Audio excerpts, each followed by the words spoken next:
Hello,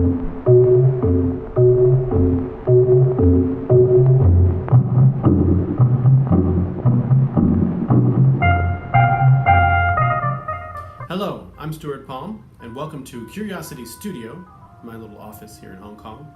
And today I'm going to teach you how to use a pendulum to connect with your unconscious mind. It's going to be a quick and simple tutorial. All you need to learn to use a pendulum is a weight on a string. You could use something like this crystal necklace here by hanging it like this and watching it spin.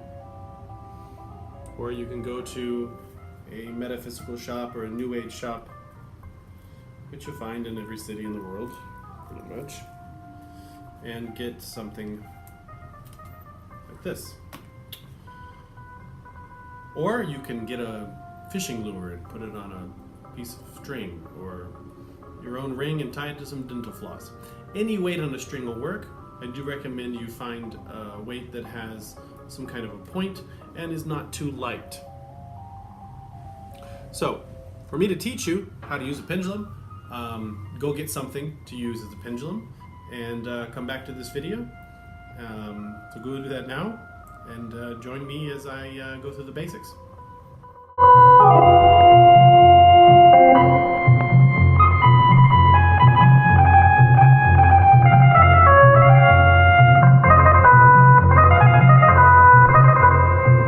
Now that you've got your pendulum,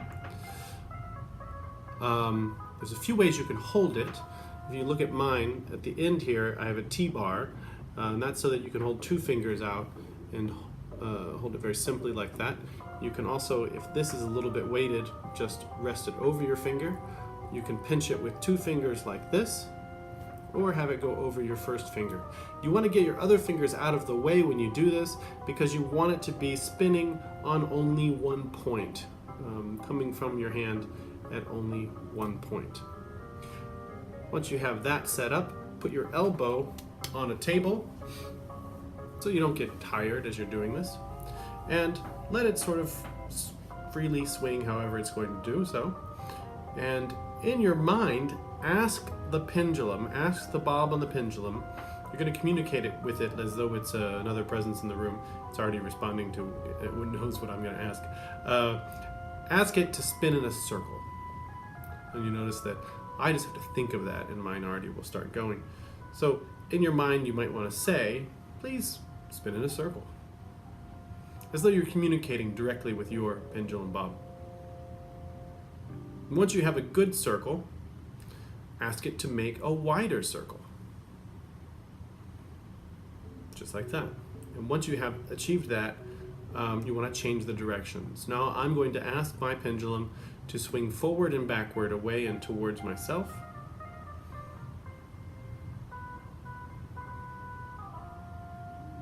Give that a moment, and then ask it to go left and right, like a clock going tick-tock, tick-tock, tick-tock. Now, as you can see, I'm not really doing anything but concentrating and asking those thoughts in my mind. What is happening is my unconscious is responding and controlling the pendulum, and it's moving my arm and my hand to do that. I'm not consciously having to move my hand or doing anything. Those movements are involuntary and happening on their own. What this does is it gives you a greater connection to your unconscious mind and your unconscious process, and the more you practice this, the more you do this, the faster you will have a response. Now, once you get these responses, some people will do it very quickly, some people will take a little longer, you just need to practice it. You want to give them meaning. And the way that I teach people to do this is to make a chart like this. A circle with a plus sign through it. Put no in one direction and yes in the other.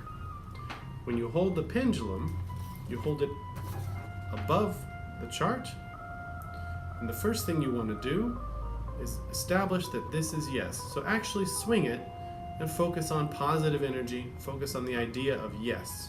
Now you'd set this on a table as you're doing, I'm just holding it up so you can see the process here because I'm just using an iPad to film this. So you let this sit on a table, you'd hold this securely as I've shown you, and you'd let it respond.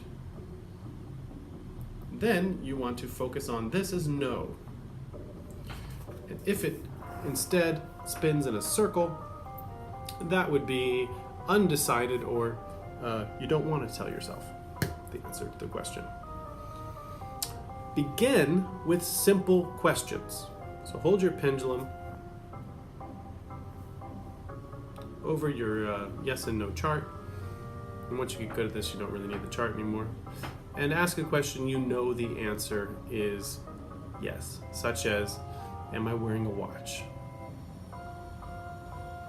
And there my pendulum starts to swing forward and away and back towards myself. You can't see that so well in the video, but what it's doing is going away, back and forth like that. And now if I ask a question I know the answer is no, such as, am I wearing a hat? It gives me the no response. And you want to do this until you have consistent yes and no responses before you move into questions where you don't know the answers. Once you achieve having consistent yes and no responses, you can use your pendulum to find hidden objects, things that you've lost, provided you know where they are, or at some point we're in contact with them. We'll get into the unknown in a future video. That's a little more advanced.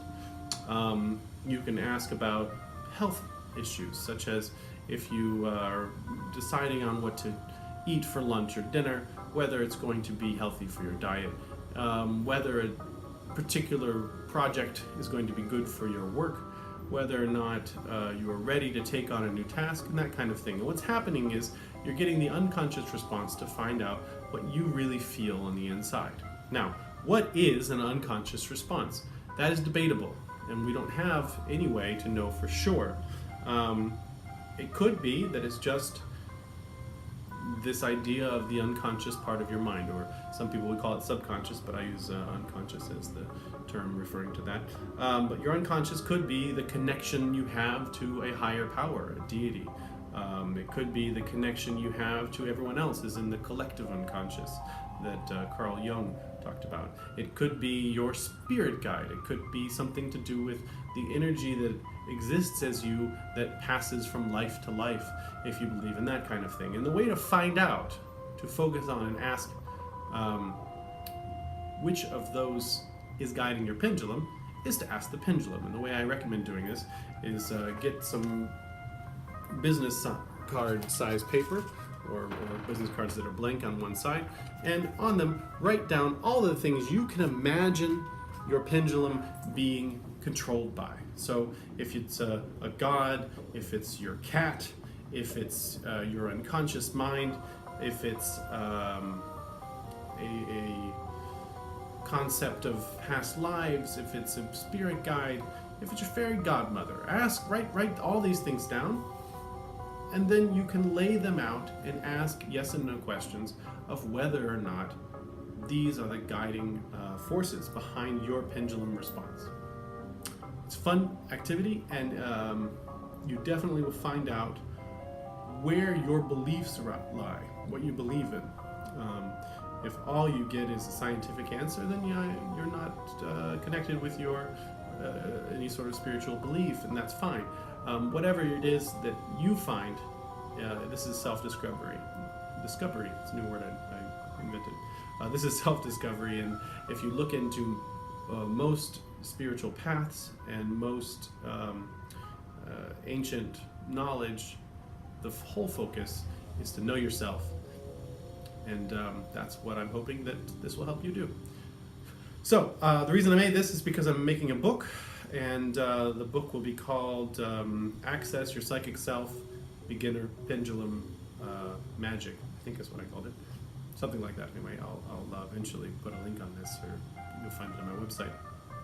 And I get a lot of people who are out of tune with their unconscious selves when I do readings and hypnotherapy, and I always introduce them to this process if they don't have a grounding in it yet. And so I hope that you guys find that useful, and enjoy your day whenever it might be. Thank you for watching.